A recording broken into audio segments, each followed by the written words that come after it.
এক ভাই প্রশ্ন করেছেন যে তারাবি নামাজ পড়ার ফজিলত সম্পর্কে কোনো সহিহ হাদিস বর্ণিত আছে কি? মেহেরবানি করে দলিল সহ জানালে উপকৃত হব।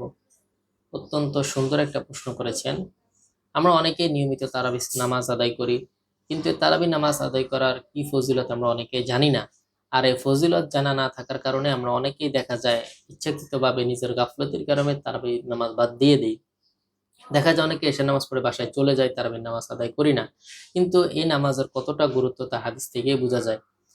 সুনানে নাসাইতে সহিহ সনদে হযরত আবু হুরায়রা রাদিয়াল্লাহু তাআলা আনহু হইতে বর্ণিত, আন্না রাসূলুল্লাহ সাল্লাল্লাহু আলাইহি ওয়াসাল্লাম قال মান কামা রমাদানা ঈমানান ওয়া ইহতিসাবান, যে ব্যক্তি রমজান মাসে ঈমানের সাথে সওয়াবের আশায় তারাবি নামাজ আদায় করে, গুফিরা লাহু মা তাকদ্দামা মিন যামবি, আল্লাহ রব্বুল আলামিন তার পূর্বের সমস্ত গুনাহসমূহকে মাফ করে দিবেন। সুবহানাল্লাহ, কত সুন্দর হাদিস!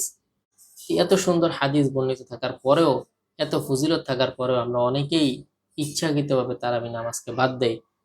এটা আমাদের জন্য উচিত নয়, বা কোনো বুদ্ধিমান ব্যক্তি কখনো এই ধরনের কাজ করতে পারে না। এত সুন্দর গুনাহ মাফের সুযোগ থাকার পরেও ইচ্ছাকৃতভাবে তারাবি নামাজ ছেড়ে দেওয়া। আসুন আমরা সকল নিয়মিত তারাবি নামাজ আদায় করি এবং বাকি রমজানের রোজাগুলো যাতে আমরা সুস্থভাবে রাখতে পারি, আল্লাহ পাক আমাদের সকলকে সেই তৌফিক দান করুন। আর যেভাবে প্রশ্নটি করেছেন, আশা করি আপনার প্রশ্নের উত্তরটি সুন্দরভাবে বুঝতে পেরেছেন।